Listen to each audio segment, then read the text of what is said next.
Hair wash உண்மையிலே எதுக்காக பண்ணா ஹேர் வாஷ் வந்து பயங்கர டெக்னிக்கலா, ஆனா உண்மையாலேயே சலூன்ல எதுக்காக நம்ம ஹேர் வாஷ், அதோட பெனிஃபிட்ஸ் என்ன, அதோட டெக்னிக்ஸ்லாம் என்ன. ஒண்ணு வந்து அகாடமிஸ்ல வந்து தியரியா நிறைய கொடுப்பாங்க. ஆனா உண்மையிலேயே சலூன்ல அதெல்லாம் வந்து இம்பார்ட்டன்ஸா நம்ம கொடுக்குற கட்டம் பர்ஃபெக்ஷனா இருக்காது. கிளைண்ட் கூட மிங்கிள் ஆகிற ஹேர் வாஷ்ல தான் நம்ம ஃபெதர் டச் கொடுக்க முடியும். ஹேர் வாஷ் பண்ணும்போது ஹேர் வந்து அதோட ரியாக்ஷனே வேற மாதிரி இருக்கு.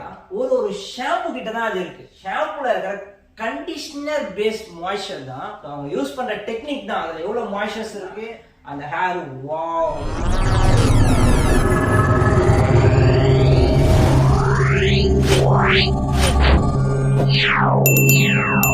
இப்போ அந்த ஹேர் வாஷை ப்ராப்பரா எப்படி பண்ணலான்றத பார்க்கலாம். ஃபர்ஸ்ட் ஒரு டவல் ஒன்று எடுத்துங்க. வந்து நான் வந்து மென்ஸ் ஹேர் ட்ரெஸ்ஸருக்கு வந்து என்ன ரெஃபர் பண்ணுவேன்னா ஷார்ட் டவல் ரெஃபர் பண்ணுவேன். ஏன்னா ஷார்ட் டவல் யூஸ் பண்ணா கொஞ்சம் அழகா அடக்கமா இருக்கும். போட்டிங்கன்னா ரொம்பவும் பெருசா இருக்காது, அவங்க மூஞ்சிலெல்லாம் போய் படாது. நான் வந்து ரெஃபர் பண்றது ஷார்ட் டவல் வந்து மென்ஸுக்கு வந்து ரெஃபர் பண்ணுவேன். லேடிஸ்க்கு வந்து பார்த்தீங்கன்னா நம்ம லாங் டவல் யூஸ் பண்ணிக்கலாம். ஓகேங்களா? இதை நல்லா இந்த ஃபோல்டு வந்து இதை நல்லா இப்படி பண்ணிக்கணும். கீழே வரைக்கும் நல்லா இப்படி பண்ணிக்கணும். இங்க பாருங்க, இந்த அளவுக்கு ஒரு பாதம் கை வரைக்கும் வந்து கீழே வரைக்கும் எடுத்துட்டு போயிட்டு இங்க ஒரு ஹேண்டை வச்சுக்கணும். நம்ம எப்பவுமே இங்க ஒரு ஹேண்டை வச்சு, ஏன்னா கிளைண்ட் பின்னாடி சாயிடாது. எங்க அந்த வந்து நெக் பேட் இருக்குன்னு அவருக்கு தெரியாது. நம்ம தான் அவரை சாய்க்க வைக்கணும். அழகா இப்படி சாய்க்க வச்சு கையை வச்சு இப்படி சாய்க்க வச்சுட்டா கம்ஃபர்டா இருக்கான்னு ஒரு வார்த்தை கேட்டுக்கணும். சரிங்களா? அவருக்கு கம்ஃபர்டா இல்லை அப்படின்னா அதுக்கேற்ற மாதிரி வச்சுக்கணும்.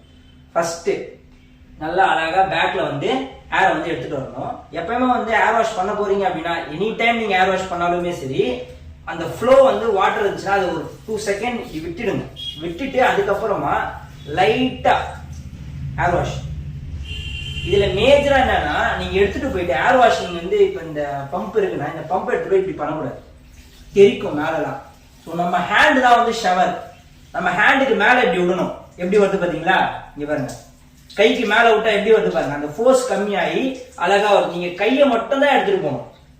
அந்த கைக்கு மேல அழகா அப்படி எடுத்துட்டு போனீங்கன்னா எதுவுமே ஆகாது உங்களுக்கு. மெயின் ரீசன் இயர்ல வந்து போடவே போடாது வாட்டர். அந்த மாதிரி கையில போட்டீங்கன்னா இயர்ல படவே படாது. ஏன்னா நீங்க கையை வந்து இயர்க்குள்ள போக மாட்டீங்கல்ல. அதே மாதிரி பேக்ல நம்ம எப்படி ஹேர் வாஷ் பண்ணோம்னா இந்த இதுவை அழகா இப்படி ஹோல்ட் பண்ணிக்கணும். கையில தெரிக்காத மாதிரி. இங்க பாருங்க எப்படி ஹோல்ட் பண்ணிருக்க பாத்தீங்களா? எடுத்தோடனே பாருங்க எப்படி இருக்கு. இது அழகா ஹோல்ட் பண்ணிக்கணும். ஹோல்ட் பண்ணி அப்படியே எடுத்துட்டு போயிட்டு தூக்கி திருப்பி கிளைண்ட் வந்து கீழே போக மாட்டாரு. நம்ம தான் அழகா எடுத்துட்டு போயிடணும். இப்போ வந்து ஃபர்ஸ்ட் ஹேரை வந்து வெட் பண்ணிக்கணும். வெட் பண்ணிட்டு தென் நம்ம ஒரு ஷாம்பு எடுத்துட்டு, ஷாம்பு 1 காயின் டிராப் அளவுக்கு போதும். ஓகேங்களா? ரொம்பவும் எடுக்க வேண்டாம். ஃபர்ஸ்ட் நம்ம கையில மட்டும் ஸ்ப்ரெட் பண்ணிக்கலாம். கையில நல்லா ஸ்ப்ரெட் பண்ணிக்கணும். இந்த மாதிரி ஸ்ப்ரெட் பண்ணி ஃபர்ஸ்ட் டேப் பண்ணிக்கணும். எங்கெங்கெல்லாம் வேணுமோ அங்கெல்லாம் டேப் பண்ணி தென் ஃபர்ஸ்ட் சர்க்குலர் மூவ்மெண்ட்ல எல்லாத்தையும் ஸ்ப்ரெட் பண்றோம். நம்ம போட்ட ஷாம்பு வந்து எல்லா இடத்துக்குமே ஸ்ப்ரெட் பண்றோம் ஃபர்ஸ்ட்.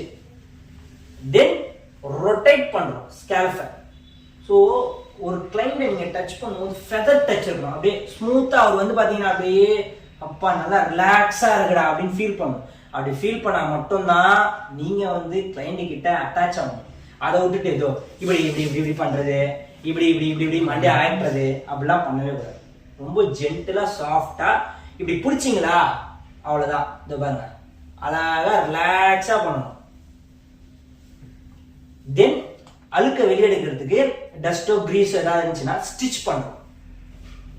ஸ்டிச் பண்ணி இது பாத்தீங்கன்னா தலை அப்படியே இருக்கும், ஆடாது.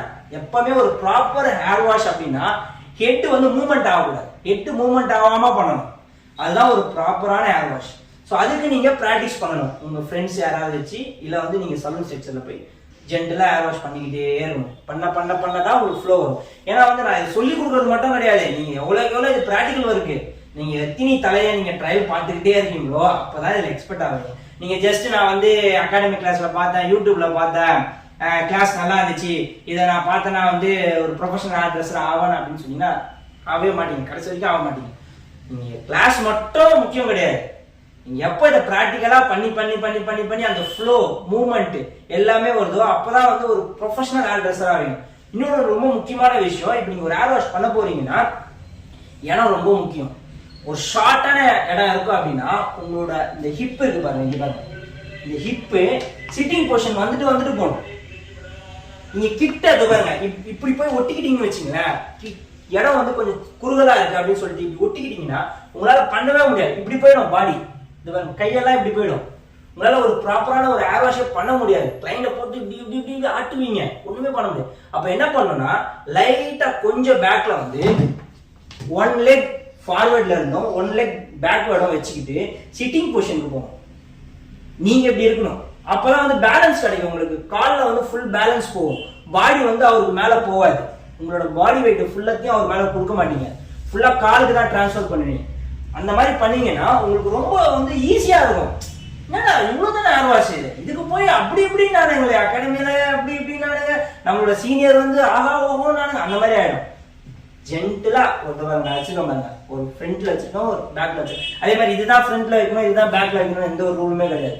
நீங்க இருக்கிற இடத்துக்கு தகுந்த மாதிரி நீங்க வந்து காலை வந்து மாத்தி வச்சுக்கலாம். நீங்க இருக்கிற இடத்துக்கு தகுந்த மாதிரி நீங்க பொசிஷன்ஸை மாத்திக்கலாம், உங்க கம்ஃபர்ட்டுக்கு ஏற்ற மாதிரி மாத்திக்கலாம். ஒரே ஒரு ரூல் என்னன்னா, ஹேர் வாஷ் அப்போ கிளைண்டோட தலையை ஆட்டக்கூடாது. ஹேர் வாஷ் நம்ம பாடி வந்து ஹேர் வாஷ் சிங்க்ல வந்து படக்கூடாது. அதே மாதிரி கிளைண்ட் வந்து ரிலாக்ஸ் ஆகும். இதுதான் காமன் ரூல், ஓகேங்களா? எங்கேயும் தண்ணிலாம் எதுவும் படாது. இதான் சிம்பிள் தான், ரொம்ப பெரிய விஷயம் தான்.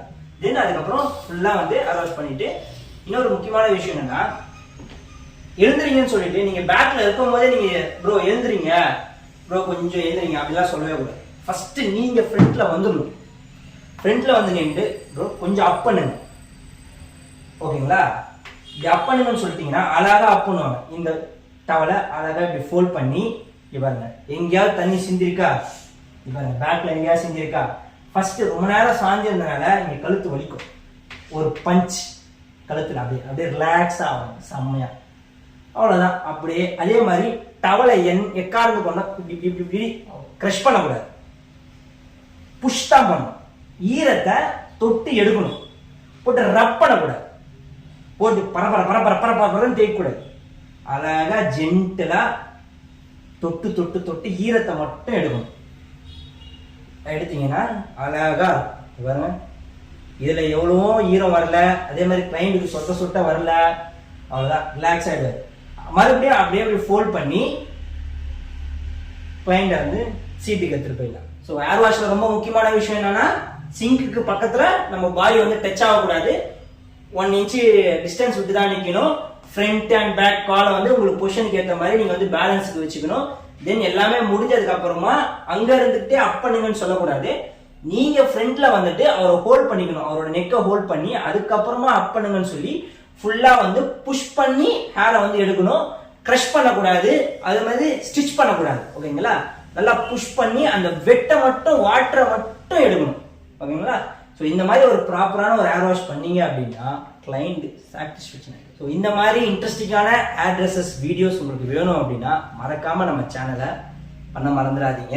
அதே மாதிரி உங்க ஃப்ரெண்ட்ஸுக்கோ இந்த அகாடமி மாதிரி படிக்கணும்னு நினைக்கிறவங்களுக்கு இந்த வீடியோ ஷேர் பண்ணுங்க. நம்ம அகாடமி கிளாஸஸ் கொடுத்துட்டு இருக்கோம், ஸோ மிஸ் பண்ணாதீங்க. டீட்டெயிலா, ஏன்னா வந்து ஷார்ட் அண்ட் ஸ்வீட்டாக தான் நான் சொல்ல முடியும், ஒரு குறிப்பிட்ட டைம்ல தான் உங்களுக்கு கன்வே ஆகிற அளவுக்கு நான் சொல்ல முடியும். ஆனால் இதில் விஷயங்கள் சில இதெல்லாம் இருக்கு, அதை டீட்டெயிலாக நீங்கள் கற்றுக்கணும் அப்படின்னா நீங்கள் அகாடமியாக கற்றுக்கினா மட்டும்தான் அதை பண்ண முடியும். ஸோ அதுக்கு கீழே தெரியிற கான்டாக்ட் நம்பருக்கு கான்டாக்ட் பண்ணிக்கங்க. ஸோ தேங்க்யூ ஃபார் வாட்சிங் அவர் வீடியோஸ்.